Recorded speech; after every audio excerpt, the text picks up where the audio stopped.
Ang programang ito ay rated SPG. Striktong patnubay at gabay ng magulang ang kailangan. Maaaring may masiselang tema, lengguwahe, karahasan, sexual, horror o droga na hindi angkop sa mga bata. Matapos ang pagtakas ni Madam Aurea, nagkaroon ng matinding takot at pangamba sa mga taong may masamang balak sa kanya. Si Ina at ang kanyang mga kaibigan ay nagpasya na dalhin si Madam Aurea sa isang ligtas na lugar. Ngunit alam nilang hindi ito magiging madali. Ang mga tao sa likod ng facility ay hindi basta-basta susuko, lalo na si Attorney Charlie, na galit sa pagkawala ni Madam Aurea. Habang naglalakbay sila, nagtipon-tipon ang grupo ni Ina, Cecil at ang iba pang mga kaibigan upang pag-usapan ang kanilang susunod na hakbang. Kailangan nating makahanap ng ligtas na lugar para kay Madam Aurea, sabi ni Ina, na puno ng determinasyon. Hindi tayo pwedeng magkamali. Baka may mga tao na nagmamasid sa atin. May kilala akong makakatulong sa atin, mungkahi ni Cecil. Maaari tayong pumunta sa kanya at ipaalam ang sitwasyon ni Madam Aurea. Magandang ideya yan, sagot ni Ina. Kailangan nating kumilos agad. Baka mahuli tayo ng mga tao ni Attorney Charlie. Dahil sa takot na mahuli, nagdesisyon ang grupo na magtago sa inuupahang bahay nitong sila Ina. Ang bahay ay pag-aari ng isang matandang kaibigan ng pamilya ng nobyo ni Cecil. Dito tayo magiging ligtas, sabi ni Ina. Habang pinapasok nila ang bahay, kailangan nating magpahinga at magtano. Habang nag-aayos sila, si Madam Aurea ay nagising mula sa kanyang pagkakatulog. Nasaan ako? Tanong niya na puno ng pagkalito. Sino kayo? Madam Aurea, kami po ang mga kaibigan ni Ina, sagot ni Cecil. Nandito kami para tulungan kayo. Kailangan nating iligtas kayo mula sa mga taong nananakit sa inyo. Salamat, sagot ni Madam Aurea, na tila nagiging mas kalmado. Alam ko na may masamang mangyayari sa akin, ngunit hindi ko alam kung paano ako makakatakas.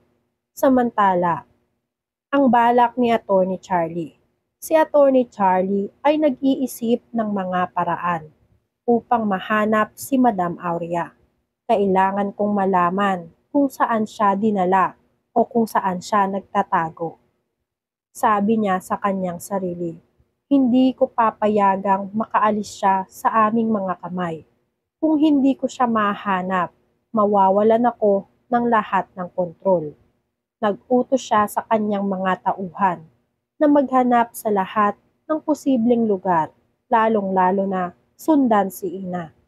Huwag kayong titigil hanggat hindi nyo siya natatagpuan. Utos niya. Kailangan nating maibalik siya sa facility bago pa man siya makapagbigay ng impormasyon sa mga tao. Ang pagsubok ng katapatan. Habang nasa lumang bahay o habang nasa tinitirhan nitong sila Ina, nagpasya si Ina na kausapin si Madam Aurea tungkol sa kanyang nakaraan o tungkol sa nangyayari sa kanya sa isang facility. Lola Pink, ano po ang nangyari sa inyo sa facility? Tanong ni Ina. Kailangan naming malaman kung ano ang mga plano nila o kung ano ang mga ginagawa sa inyo sa facility. May mga tao roon o itong si Patty na hindi ko kilala, ngunit alam kong may masamang balak sila, sagot ni Madam Aurea. Pinipilit nila akong magsalita o pinipilit nila akong kalimutan kayong lahat, lalong-lalo ka na, Ina. Sinusubukan nilang sirain ang aking reputasyon. Anong klaseng mga tao? Tanong ni Cecil, na nag-aalala. Kailangan nating malaman ang lahat ng detalye. May isang babae roon na palaging nagmamasid sa akin. Si Patty, siya ang nagbigay sa akin ng gamot na nagdulot sa akin ng pagkalito, paliwanag ni Madam Aurea. Alam kong may mas malalim na dahilan kung bakit nila ako pinananatili roon sa facility. Ang pagsasama ng lakas. Habang nag-uusap sila, nagpasya ang grupo na kailangan nilang makahanap ng paraan upang makakuha ng ebidensya laban kay Atty. Charlie at sa facility lalong-lalo na kay Patty. Kailangan nating makahanap ng mga dokumento o anumang bagay na makapagpapatunay sa kanilang mga masasamang gawain, sabi ni Ina. Kailangan nating makapasok sa facility o hingin ang kahit anumang CCTV na makakapagpatunay o kailangan nating makabuo ng isang solidong plano upang maipakita ang katotohanan sa lahat, lalong-lalo na kay Yuan. Ang pagsisiyasat. Habang nagplano ang grupo, nagdesisyon si Ina na makipag-ugnayan sa iba pa niyang kaibigan na kakilala. Kailangan nating makakuha ng impormasyon mula sa loob ng facility, sabi niya. Kung makakakuha tayo ng mga dokumento o testimonya mula sa dating empleyado, makakabuo tayo ng kaso laban kay Atty. Charlie, pati na rin dito kay Patty. Magandang ideya yan, sagot ni Cecil.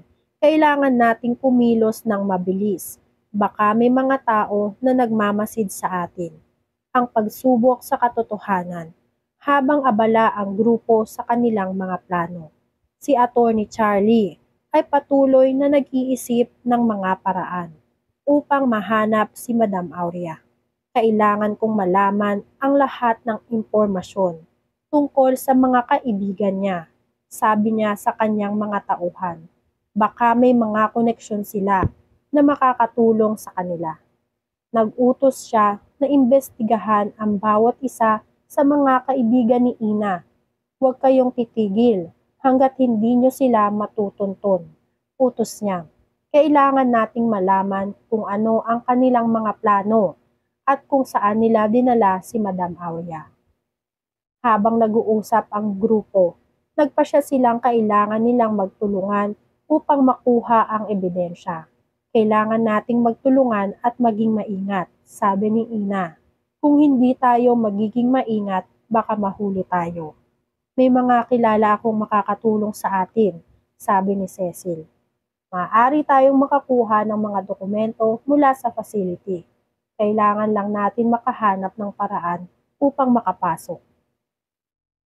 Nagpasya si Ina na kausapin muli si Madam Aurea.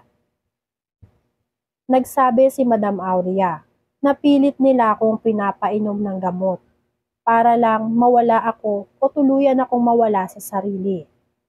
Gulat na gulat nga itong si Ina. Alam ni Madam Aurea kung sino ang nasa likod ng pagpapainom sa kanya ng naturang gamot. Sinabi nitong si Ina na pagbabayaran ni Atty. Charlie lahat ng ginawa niya kay Madam Aurea. Yan nga mga kaganapan at mga dapat nating abangan dito sa Shining Inheritance. Kung gusto niyo pa ng mga ganitong klaseng video ay mag-subscribe at i-like itong video na to. Maraming salamat po.